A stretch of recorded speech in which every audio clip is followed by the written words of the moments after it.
Online ಪ್ರಸ್ತುತಪಡಿಸುತ್ತಿರುವ ಸತ್ಯವೇದ ಪಠಣ ಕಾರ್ಯಕ್ರಮಕ್ಕೆ ನಿಮ್ಮನ್ನು ಪ್ರೀತಿಯಿಂದ ಸ್ವಾಗತಿಸುತ್ತೇವೆ. ಪ್ರಿಯ ಕೇಳುಗರೆ, ಈ ಕಾರ್ಯಕ್ರಮವು ಸತ್ಯವೇದದಲ್ಲಿ ಇರುವಂತಹ ರಹಸ್ಯಗಳ ವಿವರಣೆಯ ಒಂದು ಕಾರ್ಯಕ್ರಮವಾಗಿದೆ. ಕೇಳಿರಿ, ಆಶೀರ್ವಾದ ಹೊಂದಿಕೊಳ್ಳಿರಿ. ನಿಮಗೆ ಪ್ರಶ್ನೆಗಳಿದ್ದಲ್ಲಿ ನಮ್ಮೊಟ್ಟಿಗೆ ನೀವು ಮಾತನಾಡಬೇಕಾದರೆ ನಮ್ಮ ಮೊಬೈಲ್ ಸಂಖ್ಯೆಯನ್ನು ನೀವು ಬರೆದಿಟ್ಟುಕೊಳ್ಳುವುದಾದರೆ ನಮ್ಮನ್ನು ಸಂಪರ್ಕಿಸಬಹುದು. ನಮ್ಮ ಮೊಬೈಲ್ ಸಂಖ್ಯೆ 9902606453. ಪ್ರೀತಿ, ನಂಬಿಕೆ ಮತ್ತು ನಿರೀಕ್ಷೆ, ಈ ಮೂರು ಗುಣಗಳಲ್ಲಿ ಪ್ರೀತಿಯೇ ಶ್ರೇಷ್ಠವು. ಸತ್ಯವೇದ ಅಧ್ಯಯನದ ಕೇಳುಗರೆಲ್ಲರಿಗೂ ನಮ್ಮ ಕರ್ತನು ರಕ್ಷಕನಾದ ಯೇಸುಕ್ರಿಸ್ತನ ಹೆಸರಿನಲ್ಲಿ ಶುಭ ಹಾರೈಸುತ್ತೇವೆ. ಸಮುವೇಲನ ಕುರಿತು ನಮ್ಮ ಧ್ಯಾನ ಮುಂದುವರಿಸೋಣ. ಸಮುವೇಲ ಇಸ್ರಾಯೇಲರನ್ನು ಉಜ್ಜೀವನಕ್ಕೆ ನಡೆಸಿರುವವನೆಂದು ನಾವು ಗಮನಿಸಿದೆವು. ಸಮುವೇಲನು ತನ್ನ ಜೀವ ಇರುವವರೆಗೂ ಇಸ್ರಾಯೇಲರನ್ನು ಪರಿಪಾಲಿಸುತ್ತಿದ್ದನು. ಪ್ರತಿ ವರ್ಷ ಬೇತೇಲ್, ಗಿಲ್ಗಾಲ್, ಮಿಚ್ಪೆ ಎಂಬ ಪಟ್ಟಣಗಳನ್ನು ಸುತ್ತಿ ನ್ಯಾಯಗಳನ್ನು ತೀರಿಸುತ್ತಾ ತನ್ನ ಮನೆಯಿದ್ದ ರಾಮಕ್ಕೆ ಹಿಂತಿರುಗುತ್ತಿದ್ದನು. ರಾಮದಲ್ಲಿಯೇ ಯಜ್ಞವೇದಿಯನ್ನು ಕಟ್ಟಿಸಿ ಯೆಹೋವನನ್ನು ಆರಾಧಿಸುತ್ತಿದ್ದನು. ವೃದ್ಧನಾದ ಸಮುವೇಲನು ಅವನ ನ್ಯಾಯಸ್ಥಾಪಕನ ಹುದ್ದೆಗೆ ತನ್ನ ಮಕ್ಕಳನ್ನು ನಿಯೋಜಿಸುತ್ತಾನೆ. ಅವರ ನ್ಯಾಯಸಭೆಯು ಬೇರ್ಷೆಬದಲ್ಲಿತ್ತು. ಮಕ್ಕಳು ದ್ರವ್ಯಾಶೆಯಿಂದ ಲಂಚ ತೆಗೆದುಕೊಂಡು ನ್ಯಾಯ ವಿರುದ್ಧವಾದ ತೀರ್ಪು ನೀಡುತ್ತಿದ್ದರು. ಇಸ್ರಾಯೇಲ್ಯರ ಹಿರಿಯರು ಕೂಡಿಕೊಂಡು ರಾಮದಲ್ಲಿದ್ದ ಸಮುವೇಲನ ಬಳಿಗೆ ಬಂದು, ನಿನ್ನ ಮಕ್ಕಳು ನಿನ್ನ ಮಾರ್ಗದಲ್ಲಿ ನಡೆಯದೇ ಇದ್ದಾರೆ. ಬೇರೆ ಜನಾಂಗಗಳಿಗೆ ಇರುವ ಹಾಗೆ ನಮಗೊಬ್ಬ ಅರಸನನ್ನು ನೇಮಿಸು ಎಂದು ಬಿನ್ನವಿಸಿದರು. ಈ ಮನವಿಗೆ ದುಃಖಿತನಾದ ಸಮುವೇಲನು ಯೆಹೋವನಿಗೆ ಮೊರೆ ಇಟ್ಟನು. ಇಕ್ಕಟ್ಟು ದುಃಖದ ಸ್ಥಿತಿಗಳಲ್ಲೂ ಸಮುವೇಲನು ಯೆಹೋವನಿಗೆ ಮೊರೆ ಇಡುವುದು ನಮ್ಮೆಲ್ಲರಿಗೂ ಮಾದರಿಯಾಗಿ ಕಾಣುತ್ತಾನೆ. ಅವನ ಪ್ರಾರ್ಥನೆಗೆ ಯೆಹೋವನು ಹೀಗಂದನು, ಅವರು ನಿನ್ನನ್ನಲ್ಲ ನನ್ನನ್ನು ತಿರಸ್ಕರಿಸಿದ್ದಾರೆ, ನನ್ನ ಆಳಿಕೆಗೆ ಬೇಡವೆನ್ನುತ್ತಿದ್ದಾರೆ ಎಂದು ಉತ್ತರಿಸಿದ. ನನ್ನನ್ನು ಬಿಟ್ಟ ಹಾಗೆ ನಿನಗೂ ಮಾಡುತ್ತಾರೆ. ಆದ ಕಾರಣ ಅವರು ಏನು ಹೇಳುತ್ತಾರೋ ಕೇಳು, ಅದರಂತೆ ಮಾಡು. ಹಾಗೂ ಅರಸನಿಗಿರುವ ಅಧಿಕಾರ ಎಷ್ಟೆಂಬುದನ್ನು ತಿಳಿಸಿ ಎಚ್ಚರಿಸದೇ ಇರಬೇಡವೆಂದು ಸ್ಪಷ್ಟ ಮಾರ್ಗದರ್ಶನವನ್ನು ಯೆಹೋವನು ಸಮುವೇಲನಿಗೆ ನೀಡುತ್ತಾನೆ. ಸಮುವೇಲನಿಗೂ ಯೆಹೋವನಿಗೂ ಇರುವ ಗಾಢ ಸಂಬಂಧ ನಮ್ಮನ್ನು ಸೆಳೆಯುತ್ತೆ. ಜನರ ತಿರಸ್ಕಾರ ಹೇಗೆ ಸ್ವೀಕರಿಸಬೇಕು? ಸಮುವೇಲನು ದುಃಖಿಸಿದ, ಪ್ರಾರ್ಥಿಸಿದ. ಯೆಹೋವನ ಉತ್ತರದಲ್ಲಿ ಸಮುವೇಲನಿಗೆ ಸ್ಪಷ್ಟ ಮಾರ್ಗದರ್ಶನವಿತ್ತು. ಏನೆಂದರೆ, ನೀನು ಜನರ ಮಾತನ್ನು ಕೇಳಿಸಿಕೊ. ಅವರು ನಿನ್ನನ್ನಲ್ಲ ನನ್ನನ್ನು ತಿರಸ್ಕರಿಸಿದ್ದಾರೆ. ಐಗುಪ್ತದ ದಾಸತ್ವದಿಂದ ಬಿಡಿಸಿದಂದಿನಿಂದ ನನ್ನನ್ನು ತಿರಸ್ಕರಿಸುತ್ತಲೇ ಬಂದಿದ್ದಾರೆಂದು ಸಮುವೇಲನಿಗೆ ನೆನಪು ಹುಟ್ಟಿಸುತ್ತಾ ಆದರಣೆಯ ನುಡಿಗಳನ್ನು ನೀಡಿದ್ದಾನೆ. ಯೆಹೋವನು ತಿಳಿಸಿದ ಅರಸನ ಷರತ್ತುಗಳನ್ನು ವಿವರಿಸಿದ ನಂತರವೂ ಜನರು ಸಮುವೇಲನಿಗೆ ನಮಗೊಬ್ಬ ಅರಸನು ಬೇಕೆಂದು, ಇತರ ಜನಾಂಗಗಳಿಗೆ ಇರುವ ನಾಯಕನು ಬೇಕೆಂದು ಪಟ್ಟು ಹಿಡಿದರು. ಸಮುವೇಲನ ಮಾತನ್ನು ಕೇಳಿಸಿಕೊಳ್ಳಲೇ ಇಲ್ಲ, ಮನಸ್ಸು ಕೂಡ ಮಾಡಲಿಲ್ಲ. ಹೀಗೆ ಜನರ ಎಲ್ಲ ಇಚ್ಛೆಗಳನ್ನು ಮತ್ತೆ ಸಮುವೇಲನು ಯೆಹೋವನಿಗೆ ತಿಳಿಸಿದ. ಆಗ ಯೆಹೋವನು, ನೀನು ಜನರು ಕೇಳಿದ್ದಂತೆ ಮಾಡು ಎಂದು ಹೇಳಿದ. ಜನರ ಒಪ್ಪಿಗೆಯ ಮೇರೆಗೆ ಯೆಹೋವನು ಅವರಿಚ್ಛೆಯಂತೆ ಅವರಿಗೊಬ್ಬ ಅರಸನನ್ನು ಅನುಮತಿಸಿದ. ಇದನ್ನೇ ಪರ್ಮಿಸಿವ್ ವಿಲ್ ಅಂತ ಕರೆಯಬಹುದು. ಪ್ರಿಯರೇ, ಒಬ್ಬ ದೇವಸೇವಕರು ಹೀಗೆ ಹೇಳಿದ್ದಾರೆ, permissive will always comes with a package ಎಂಬುದಾಗಿ. ಅಂದರೆ ಅದು ಅನೇಕ ಸಾರಿ ಭಾರವಾಗಿರುತ್ತೆ, ವಿರೋಧವಾಗಿರುತ್ತೆ.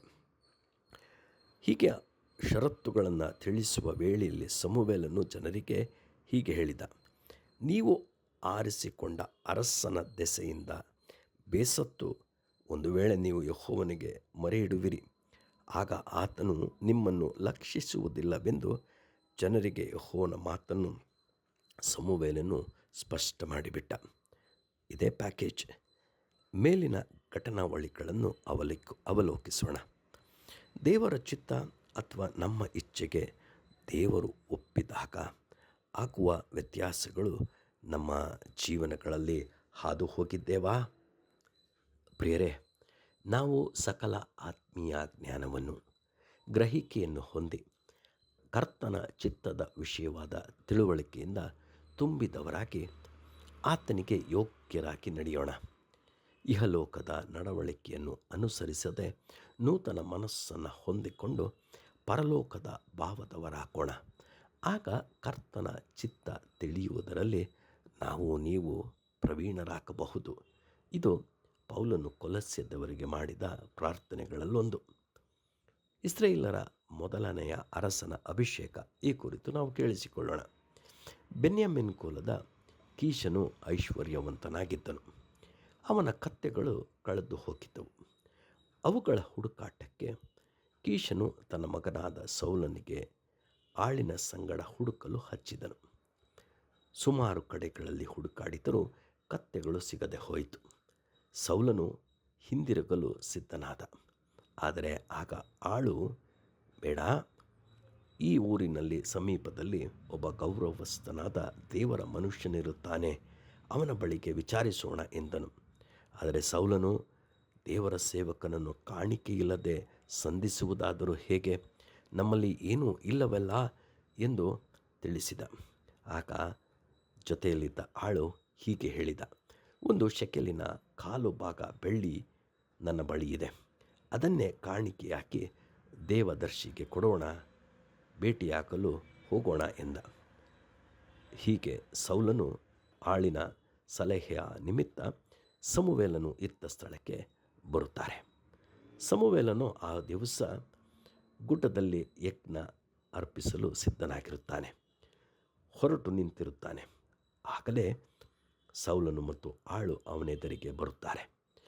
ದೇವರು ಸಮಯ ಸಂದರ್ಭಗಳನ್ನು ಏರ್ಪಡಿಸುವವನು ಎಂಬುದಾಗಿ ಮತ್ತೆ ಮತ್ತೆ ಚರಿತ್ರೆಯಲ್ಲೇ ದಾಖಲಾಗಿರುವಂಥ ಸತ್ಯ.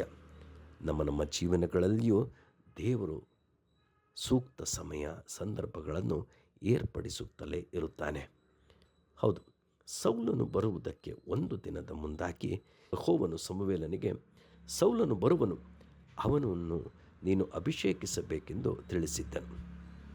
ಆಮೋಸನ ಪ್ರವಾದನ ಗ್ರಂಥ 3ನೇ ಅಧ್ಯಾಯದ 7ನೇ ವಚನ ಹೀಗೆ ಹೇಳುತ್ತದೆ, ಕರ್ತನಾದ ಯೆಹೋವನು ತನ್ನ ಸೇವಕರಾದ ಪ್ರವಾದಿಗಳಿಗೆ ತನ್ನ ರಹಸ್ಯವನ್ನು ತಿಳಿಸದೆ ಏನು ಮಾಡನು? ದೇವರಿಗೆ ಒಂದು ಸ್ಪಷ್ಟ ಉದ್ದೇಶವಿದೆ. ತನ್ನ ಮನಸ್ಸನ್ನು, ಎಚ್ಚರಿಕೆಯನ್ನು ಮತ್ತು ನಡೆಯಬೇಕಾದ ಮುಂದಿನ ಕ್ರಿಯೆಗಳನ್ನು ತನ್ನ ಪ್ರವಾದಿಗಳಿಗೆ ಪ್ರಕಟಿಸಿಕೊಳ್ಳುತ್ತಾನೆ. ಆತನು ಮರೆಯಾಗಿ ಏನೂ ಮಾಡುವುದಿಲ್ಲ. ದೇವರು ಈ ನಿಯಮಗಳು ಆತನ ವ್ಯಕ್ತಿತ್ವದ ಕುರಿತು ನಮ್ಮ ಗೌರವಾರಾಧನೆ ಹೆಚ್ಚುತ್ತಲೇ ಹೋಗುತ್ತದೆ. ಹೌದು, ಆದಿಯಿಂದಲೇ ಅಂತ್ಯಬಲ್ಲ ದೇವರು. ಸೌಲನು ಸಮುವೇಲನ ಮನೆಯಲ್ಲಿಯೇ ತಂಗಿದ್ದನು. ಮುಂಜಾನೆಯಲ್ಲಿ ಸಮುವೇಲನು ಸೌಲನನ್ನು ಎಬ್ಬಿಸಿ ಹೊರಟರಿಬ್ಬರು. ಸೇವಕನನ್ನು ಬೇರ್ಪಡಿಸಿ ದೈವೋಕ್ತಿಯನ್ನು ತಿಳಿಸಿ ಸಮುವೇಲನು ತನ್ನ ಕುಪ್ಪಿಯಲ್ಲಿದ್ದ ಎಣ್ಣೆಯನ್ನು ಅವನ ತಲೆಯ ಮೇಲೆ ಹೊಯ್ದು ಮುತ್ತಿಟ್ಟನು. ಯೆಹೋವನು ನಿನ್ನನ್ನು ತನ್ನ ಸ್ವಾಸ್ಥ್ಯದ ಮೇಲೆ ಪ್ರಭುವಾಗಿ ಅಭಿಷೇಕಿಸಿದ್ದಾನೆ ಎಂದು ನುಡಿದನು. ಸಮುವೇಲನು ಕೊಟ್ಟ ಮುನ್ಸೂಚನೆಗಳೆಲ್ಲವೂ ಸೌಲನಲ್ಲಿ ನೆರವೇರಿತು. ಹಾಗೂ ಸಮುವೇಲನು ಇಸ್ರಾಯೇಲ್ಯರನ್ನು ಮಿಚ್ಪೆಯಲ್ಲಿ ಕೂಡಿಸಿ ಚೀಟು ಹಾಕಿ ಸೌಲನನ್ನು ಎಲ್ಲರ ಮುಂದೆ ಅರಸನನ್ನಾಗಿ ನೇಮಿಸಿದನು. ಹೀಗೆ ಇಸ್ರಾಯೇಲರ ಮೊದಲ ಅರಸನನ್ನು ಅಭಿಷೇಕಿಸಿದ ಪಾತ್ರವನ್ನು ಸಮುವೇಲನು ನಿರ್ವಹಿಸಿದನು. ಅಮ್ಮೋನಿಯರು ಯಾಬೇಷ್ ಗಿಲ್ಯಾದಿಗೆ ಮುತ್ತಿಗೆ ಹಾಕಿದರು. ಇಕ್ಕಟ್ಟಿನಲ್ಲಿ ಬಿದ್ದ ಯಾಬೇಷಿನವರು ಸೌಲನಿಗೆ ವರ್ತಮಾನವನ್ನು ಮುಟ್ಟಿಸಿದರು. ಆಗ ಸೌಲನಿಗೆ ಯೆಹೋವನ ಆತ್ಮ ಬಂದಿತು. ಇಸ್ರಾಯೇಲ್ಯರಿಗೆ ಸುತ್ತಿರವಾನಿಸಿದ ಸೈನಿಕರು ಒಂದೇ ಮನಸ್ಸಿನಿಂದ ಕೂಡಿಕೊಂಡರು. ಅಮ್ಮೋನಿಯರ ವಿರುದ್ಧವಾಗಿ ಹೊರಟು ಅವರನ್ನು ಸೋಲಿಸಿಬಿಟ್ಟರು. ಸಮುವೇಲನು ಗಿಲ್ಗಾಲಿನಲ್ಲಿ ಸೌಲನ ಅರಸುತನವನ್ನು ಆ ನಂತರದಲ್ಲಿ ದೃಢಪಡಿಸಿಬಿಟ್ಟನು. ಉದ್ಯೋಗ ನಿವೃತ್ತನಾದ ಸಮುವೇಲನು. ಈ ಭಾಗವನ್ನು 1ನೇ ಸಮುವೇಲ 12ನೇ ಅಧ್ಯಾಯ ಅದರ ಪೂರ್ತಿ ವಚನಗಳಲ್ಲಿ ನಾವು ಕಾಣಬಹುದು. ಸಮುವೇಲನು ಎಲ್ಲ ಇಸ್ರಾಯೇಲರನ್ನು ಕೂಡಿಸಿ, ನಾನು ಚಿಕ್ಕಂದಿನಿಂದ ನಿಮ್ಮ ನಾಯಕನಾಗಿದ್ದೆ, ಈಗ ತಲೆ ನೆರೆತ ಮುದುಕನಾಗಿದ್ದೇನೆ. ನಿಮ್ಮ ಬಿನ್ನಹ ಲಾಲಿಸಿ ನಿಮಗೊಬ್ಬ ಅರಸನನ್ನು ನೇಮಿಸಿದ್ದೇನೆ. ನನ್ನ ಮಕ್ಕಳು ನಿಮ್ಮ ಮಧ್ಯದಲ್ಲಿದ್ದಾರೆ. ನಾನು ಯಾರ ಎತ್ತನ್ನಾಗಲಿ ಕತ್ತಿಯನ್ನಾಗಲಿ ತೆಗೆದುಕೊಂಡು ವಂಚಿಸಿ ಪೀಡಿಸಿರುವೆನೋ, ಅಥವಾ ಲಂಚ ತೆಗೆದುಕೊಂಡು ಕುರುಡನಂತೆ ತೀರ್ಪು ಕೊಟ್ಟಿರುವೆನಾ ಎಂಬುದಾಗಿ ಕೇಳಿದ. ಹಾಗೆ ಒಂದು ವೇಳೆ ಇದ್ದರೆ ಯೆಹೋವನ ಮುಂದೆ, ಅಭಿಷಿಕ್ತನಾದ ಅರಸನಾದ ಸೌಲನ ಮುಂದೆ ಹೇಳಿರಿ ಎಂದನು. ಸಮುವೇಲನ ನಿವೃತ್ತಿ ವೇಳೆಯಲ್ಲಿ ಈ ರೀತಿಯಾಗಿ ಉತ್ತರದಾಯಿತ್ವ, ಒಬ್ಬ ಆತ್ಮಿಕ ನಾಯಕನ ವ್ಯಕ್ತಿತ್ವ ಅನಾವರಣಗೊಳ್ಳುತ್ತೆ. ತಾನು ದೇವರಿಗೂ ಅರಸನಿಗೂ ಹಾಗೂ ಸಾಮಾನ್ಯ ಜನರೆದುರಿನಲ್ಲಿ ಲೆಕ್ಕ ಒಪ್ಪಿಸುವವನಾಗಿ ಪಾರದರ್ಶಕತೆಗೆ ಮಾದರಿಯಾಗಿದ್ದಾನೆ. ಈ ನಡೆ ನಮ್ಮೆಲ್ಲರ ಜೀವನದಲ್ಲಿ ಅಳವಡಿಸಿಕೊಳ್ಳಲೇಬೇಕಾದ ಸತ್ಯ. ನಮಗೆ ಒಪ್ಪಿಸಿರುವ ಕೆಲಸದಲ್ಲಿ ನಾವು ಹೇಗೆ ನಡೆದುಕೊಳ್ಳುತ್ತಿದ್ದೇವೆ ಗಮನಿಸಬೇಕು. ನಾವು ದೇವರಿಗಾಗಿ ನಿಷ್ಠೆಯಿಂದಲೂ ಭ್ರಷ್ಟರಹಿತರಾಗಿ ಕಾಣಿಸಿಕೊಂಡಿದ್ದೇವಾ? ಯೆಶಾಯನ ಪ್ರವಾದನ ಗ್ರಂಥ 33ನೇ ಅಧ್ಯಾಯ 15 ಮತ್ತು 16ನೇ ವಚನ ನನ್ನ ನೆನಪಿಗೆ ಬರುತ್ತದೆ. ಆ ವಚನಗಳು ಹೀಗಿವೆ: ಸನ್ಮಾರ್ಗದಲ್ಲಿ ನಡೆದು ಯಥಾರ್ಥವಾಗಿ ನುಡಿದು ದೋಚಿಕೊಂಡ ಲಾಭ ಬೇಡವೆಂದು ಲಂಚ ಮುಟ್ಟದಂತೆ ಕೈ ಒದರಿ ಕೊಲೆಯ ಮಾತಿಗೆ ಕಿವಿಕೊಡದೆ ಕೆಟ್ಟದ್ದನ್ನು ನೋಡದಂತೆ ಕಣ್ಣು ಮುಚ್ಚಿಕೊಳ್ಳುವವನೇ ಉನ್ನತನ ಸನ್ನಿಧಾನದಲ್ಲಿ ವಾಸಿಸುವವನು. ಇವನಿಗೆ ಆಶ್ರಯವು ಗಿರಿದುರ್ಗ, ಅನ್ನವು ಉಚಿತವಾಗಿ ಒದಗುವುದು, ನೀರು ನಿಸ್ಸಂದೇಹ ಎಂಬುದಾಗಿ. ಅರಸನ ಸಮ್ಮುಖದಲ್ಲೇ ಜನರೆಲ್ಲರೂ ಸಮುವೇಲನಿಗೆ, ನೀನು ಹಾಗೆ ಎಂದೂ ಮಾಡಿಲ್ಲ, ನೀನು ಯಥಾರ್ಥನೇ ಎಂದು ಉತ್ತರ ಕೊಟ್ಟರು. ಸಮುವೇಲನು ನೆರೆದ ಸಭೆಗೆ ಮತ್ತೆ ಇಸ್ರಾಯೇಲರ ಹಿಂದಣ ಚರಿತ್ರೆ, ಯೆಹೋವನು ನಡೆಸಿದ ರೀತಿ, ಪೂರ್ವಿಕರು ಮತ್ತು ಅವರ ಮೊಂಡುತನ ಹಾಗೂ ಅದರಿಂದಾದ ಶಿಕ್ಷೆ ಎಲ್ಲವನ್ನೂ ನೆನಪಿಗೆ ತಂದ. ಅವರು ಅರಸನಿಗಾಗಿ ಬೇಡಿದ್ದು ಯೆಹೋವನಿಗೆ ವಿರುದ್ಧವಾಗಿದೆ ಎಂದು ಒಂದು ಮಹತ್ ಕಾರ್ಯದಿಂದ ತೋರ್ಪಡಿಸಿದ. ಜನರಿಗೋ ನಮ್ಮ ಪಾಪಗಳಿಗೆ ಮತ್ತೊಂದು ಪಾಪವು ಕೂಡಿತು ಎಂಬುದಾಗಿ ಭಯ ಹತ್ತಿತು. ಯೆಹೋವನು ಸಾಯಿಸುವವನೇನೋ ಎಂದು ಭಯ ಹಿಡಿತು ಸಮುವೇಲನ ಬಳಿಯಲ್ಲಿ, ಸಮುವೇಲನೇ ನಮಗಾಗಿ ಬೇಡಿಕೋ ಎಂದು ಬಿನ್ನವಿಸಿದರು. ಸಮುವೇಲನು ಅವರನ್ನು ಸಂತೈಸಿ ಎಚ್ಚರಿಸಿ, ಪೂರ್ಣ ಮನಸ್ಸಿನಿಂದ ಯೆಹೋವನೊಬ್ಬನನ್ನೇ ಸೇವಿಸಿರಿ ಎಂದು ತಾಕೀತು ಮಾಡಿದ. ಇಷ್ಟೆಲ್ಲ ಅಲ್ಲದೆ ಸಮುವೇಲನು, ನಾನು ನಿಮ್ಮ ನಾಯಕನಾಗಿ ನಿವೃತ್ತಿಗೊಳ್ಳುತ್ತೇನೆ, ಆದರೆ ನಿಮಗೋಸ್ಕರ ಪ್ರಾರ್ಥಿಸುತ್ತಾ ಆತನ ಉತ್ತಮ ಮಾರ್ಗವನ್ನು ನಿಮಗೆ ತೋರಿಸಿಕೊಡುವುದನ್ನು ಬಿಡುವುದೇ ಇಲ್ಲ. ಬಿಟ್ಟರೆ ಆತನ ದೃಷ್ಟಿಯಲ್ಲಿ ನಾನು ಪಾಪಿಯಾಗಿರುವೆನು ಎಂದು ಅರಿಕೆ ಮಾಡಿದ. ಅಬ್ಬಬ್ಬಾ, ಎಂಥ ಬದ್ಧತೆ! ಸಮುವೇಲನ ಈ ಪರಿಯ ಸಮರ್ಪಣೆ ನನ್ನನ್ನು ಬಹಳವಾಗಿ ಮನಸೆಳೆಯಿತು. ಎಷ್ಟೆಲ್ಲ ತಿರಸ್ಕಾರಗಳ ನಡುವೆ ಒಬ್ಬ ಸೇವಕನ ಸೇವೆ ನಿವೃತ್ತಿಯಲ್ಲಿ ಕೊನೆ ಕಾಣುವುದಿಲ್ಲ, ಬದಲಾಗಿ ಹೇಗೆ ಮುಂದುವರಿಯಬಹುದೆನ್ನುವುದಕ್ಕೆ ಸ್ಪಷ್ಟ ಮಾರ್ಗದರ್ಶನ ಸಮುವೇಲನ ಈ ದಿಟ್ಟ ನಡೆಯಾಗಿದೆ. ಕರ್ತನೆ, ನನ್ನನ್ನು, ಕೇಳುಗರಾದ ನಮ್ಮನ್ನು ಈ ಸಮರ್ಪಣೆಗೆ ಬದ್ಧತೆಗೆ ನಡೆಸು. ದೇವರಾತ್ಮನೇ ಸಹಾಯ ಮಾಡು. What A committed and A transparent leader Samuel is. ಸಮುವೇಲನು ಸೌಲನಿಗೆ, ಅಮಾಲೇಕ್ಯರ ವಿರುದ್ಧ ಯುದ್ಧಕ್ಕೆ ಹೊರಡು. ಅಮಾಲೇಕ್ಯರು ಹೇಗೆ ಬಿಡುಗಡೆಯಾದ ಇಸ್ರಾಯೇಲರಿಗೆ ಅರಣ್ಯ ಯಾತ್ರೆಯಲ್ಲಿ ತೊಡಕು ಉಂಟು ಮಾಡಿದ್ದರು ಎಂದು ಪೂರ್ಣ ವಿವರಿಸಿದ. ಆದರೆ ಯುದ್ಧದ ಷರತ್ತನ್ನು ಕೂಡ ಬಹಿರಂಗಗೊಳಿಸಿದ. ಯುದ್ಧದಲ್ಲಿ ನೀನು ಯಾರನ್ನೂ ಉಳಿಸಬಾರದು ಎಂದು ಎಚ್ಚರಿಸಿ ಕಳುಹಿಸಿದ. ಸೌಲನು ಯುದ್ಧದಲ್ಲಿ ಗೆದ್ದನು, ಆದರೆ ವಿರೋಧಿಯ ಅರಸನಾದ ಆಗಾಗ ಮೇಲ್ತರದ ಕುರಿ, ದನ, ಕುರಿಮರಿ, ಪಶುಗಳನ್ನು, ಶ್ರೇಷ್ಠವಾದ ವಸ್ತುಗಳನ್ನು ನಾಶ ಮಾಡ ಮನಸ್ಸಿಲ್ಲದೆ ಉಳಿಸಿಬಿಟ್ಟ. ಸೌಲನ ಈ ಅವಿಧೇಯತೆಗೆ ದೊಡ್ಡ ಬೆಲೆಯೇ ತೆತ್ತಬೇಕಾಯಿತು. ಅವನ ಅರಸುತನವನ್ನು ಕಳಕೊಳ್ಳಬೇಕಾಯಿತು. ಯೆಹೋವನು ಅವನನ್ನು ಅರಸುತನದಿಂದ ತಳ್ಳಿಬಿಟ್ಟ. ಇಂದಿಗೂ ನಿಲ್ಲುವಂತಹ ಯೆಹೋವನ ಮಾರ್ಗವನ್ನು ಸಮುವೇಲನು ಸೌಲನಿಗೆ ಮಾತ್ರವಲ್ಲ ನಮ್ಮೆಲ್ಲರಿಗೂ ಬೋಧಿಸಿದ್ದಾನೆ. 1 ಸಮುವೇಲ 15ನೇ ಅಧ್ಯಾಯದ 22ನೇ ವಚನದ ನಂತರಗಳಲ್ಲಿ ಸಮುವೇಲನು ಒಂದು ಸ್ಪಷ್ಟ ನಿರಂತರದ ಒಂದು ಮಾರ್ಗದರ್ಶನವನ್ನು ನೀಡುತ್ತಾನೆ. ಯೆಹೋವನು ವಿಧೇಯತೆಗೆ ಮೆಚ್ಚುವಷ್ಟು ಯಜ್ಞ ಹೋಮಗಳಿಗೆ ಮೆಚ್ಚುತ್ತಾನೋ? ಯಜ್ಞವನ್ನು ಅರ್ಪಿಸುವುದಕ್ಕಿಂತ ಮಾತು ಕೇಳುವುದು ಉತ್ತಮವಾಗಿದೆ. ಟಗರುಗಳ ಕೊಬ್ಬೆಗಿಂತ ವಿಧೇಯತ್ವವು ವಿಶೇಷವಾಗಿದೆ. ಅವಿಧೇಯತ್ವವು ಮಂತ್ರ ತಂತ್ರಗಳಷ್ಟೇ ಕೆಟ್ಟದಾಗಿರುವುದು. ಹಠವು ಮಿಥ್ಯ ಭಕ್ತಿಗೂ ವಿಗ್ರಹಾರಾಧನೆಗೂ ಸಮಾನವಾಗಿರುವುದೆಂದು ಸೌಲನಿಗೆ ಮುಖದಾಕ್ಷಿಣ್ಯವಿಲ್ಲದೆ ಯೆಹೋವನ ಮಾರ್ಗವನ್ನು ಪ್ರಕಟಿಸಿಬಿಟ್ಟ. ನೋಡಿ, ನಾನು ನಿಮಗಾಗಿ ಪ್ರಾರ್ಥಿಸುತ್ತೇನೆ. ಯೆಹೋವನ ಉತ್ತಮ ಮಾರ್ಗವನ್ನು ತೋರಿಸಿಕೊಡುವೆನು ಎಂದು ತನ್ನ ಬದ್ಧತೆಯನ್ನು ಸಮುವೇಲನು ಇಂದಿಗೂ ಅನ್ವಯವಾಗುವ ಸರ್ವಕಾಲಿಕ ದೇವರ ನೀತಿಯ ಮಾರ್ಗವನ್ನು ಪ್ರಕಟಿಸಿದ್ದಾನೆ. ಸೌಲನನ್ನು ಯೆಹೋವನು ತಳ್ಳಿಬಿಟ್ಟಿದ್ದಾನೆಂದು ಅರಿತ ಸಮುವೇಲನು ದುಃಖಿಸುತ್ತಿದ್ದನು. ಆಗ ಯೆಹೋವನು ಸಮುವೇಲನಿಗೆ, ನೀನು ಎಷ್ಟರವರೆಗೆ ದುಃಖಿಸುತ್ತಿರುವಿ? ಎದ್ದು ಕುಪ್ಪಿಯಲ್ಲಿ ಎಣ್ಣೆ ತುಂಬಿಸಿಕೋ. ನಾನು ನನಗೋಸ್ಕರ ಒಬ್ಬ ಅರಸನನ್ನು ಬೆತ್ಲೆಹೇಮಿನ ಇಷಯನ ಮಕ್ಕಳಲ್ಲೊಬ್ಬನನ್ನು ಆರಿಸಿಕೊಂಡಿದ್ದೇನೆ ಎಂದು ನುಡಿದ. ಸೌಲನ ಕುರಿತು ಭಯ ವ್ಯಕ್ತಪಡಿಸಿದಾಗ ಯೆಹೋವನು ಸಮುವೇಲನಿಗೆ ಪರಿಹಾರವನ್ನು ಸೂಚಿಸಿ ಕಳುಹಿಸಿಕೊಟ್ಟ. ಯೆಹೋವನ ಮಾರ್ಗದರ್ಶನದಂತೆ ಸೌಲನು ಇಷಯನ ಮನೆಗೆ ಬಂದ. ಯಜ್ಞಕ್ಕಾಗಿ ಆಹ್ವಾನಿಸಿದ. ಶುದ್ಧೀಕರಣ ಹೊಂದ ಇಷಯನ ಮಕ್ಕಳು ಕೂಡ ಬಂದರು.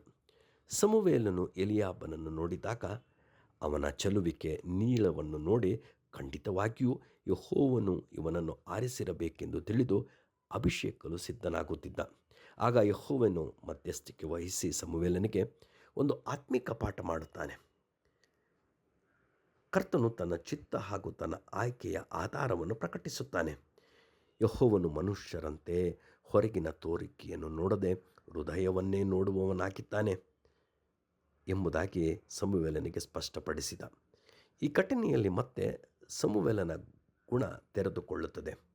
ಯೆಹೋವನ ಮಾರ್ಗದರ್ಶನಕ್ಕೆ ಅವನ ಸೂಕ್ಷ್ಮತೆ ಅತೀವವಾಗುತ್ತದೆ. ತಿದ್ದುಪಾಟಿಗೆ ಅವನ ಸಿದ್ಧತೆ ಅವನ ನಮ್ರತೆಯನ್ನು ಪ್ರಕಟಿಸುತ್ತದೆ. ಯೆಹೋವನ ನಿಖರ ಆಯ್ಕೆಗೆ ಕಾದುಕೊಳ್ಳಲು ತಾಳ್ಮೆಯನ್ನು ಪ್ರದರ್ಶಿಸಿದ್ದಾನೆ. ಎಲ್ಲ 7 ಮಂದಿ ಮಕ್ಕಳು ಬಂದು ನಿಂತಾಗಲೂ ಅಚಲನಾಗದೆ ಇಷಯನಿಗೆ ನಂತರದಲ್ಲಿ ಇಷ್ಟೇನಾ ನಿನ್ನ ಮಕ್ಕಳು ಎಂದು ಕೇಳಿ ಅಡವಿಯಲ್ಲಿ ಕುರಿ ಕಾಯುತ್ತಿದ್ದ ದಾವೀದನು ಬರುವವರೆಗೆ ಕಾದು ಬಂದೊಡನೆ ಯೆಹೋವನ ಅಪ್ಪಣೆಯ ಮೇರೆಗೆ ದಾವೀದನನ್ನು ಅರಸನನ್ನಾಗಿ ಅಭಿಷೇಕಿಸಿದ್ದಾನೆ. Samuel becomes a king maker for God. ಸಂಯುಕ್ತ ಇಸ್ರೇಲರ ಚರಿತ್ರೆಯಲ್ಲಿ ದಾವೀದನ ಅರಸುತನ ಆಳ್ವಿಕೆ ಸ್ವರ್ಣಯುಗವೆಂದು ಈಗಲೂ ಪಂಡಿತರು ಗುರುತಿಸುವುದುಂಟು. ಒಬ್ಬ ಯೆಹೋವನ ಸೇವಕನಾಗಿ ಸಮುವೇಲನ ಪಾತ್ರ ಬಹಳ ಹಿರಿತು ಆದರ್ಶವಾದದ್ದು.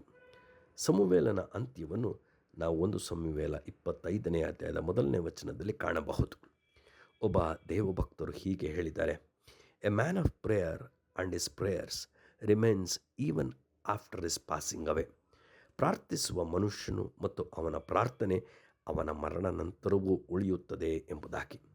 ಯೆರೆಮೀಯನ ಪ್ರವಾದನ ಗ್ರಂಥ 15ನೇ ಅಧ್ಯಾಯದ 1ನೇ ವಚನದಲ್ಲಿ ಪ್ರವಾದಿ ಹೀಗೆ ನುಡಿಯುತ್ತಾನೆ: ಮೋಶೆಯೂ ಸಮುವೇಲನು ನನಗೆ ವಿಜ್ಞಾಪಿಸಿದರು ಎಂಬುದಾಗಿ.